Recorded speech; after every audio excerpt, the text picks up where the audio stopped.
À bord d'un patrouilleur de police, nous nous dirigeons vers le détroit de Souda, entre Java et Sumatra. Nous allons vers une île appelée Sangiang. Plus d'une centaine de personnes y vivent de l'agriculture et de la pêche. Lorsque le tsunami a frappé, 4 personnes de l'île ont été tuées et des dizaines d'autres blessées par les vagues. La plupart des survivants ont été évacués.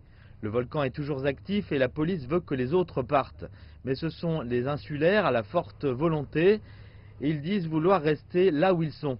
La police doit se contenter de livrer des fournitures et d'apporter l'aide nécessaire. Je comprends les gens.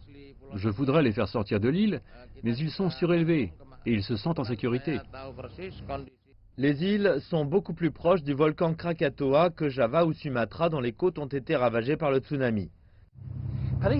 La police pense que les habitants de l'île restent à leurs risques et périls, alors qu'ils sont ici, mais ils ne peuvent pas les forcer à partir. Ils ont pris contact et ont été informés que les gens voulaient rester.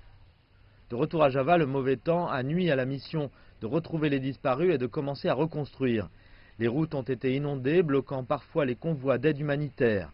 Avec un nombre de morts élevé, des milliers de maisons et d'entreprises ont été réduites à l'allumette. De nombreuses personnes ont été forcées de se réfugier dans des centres d'évacuation.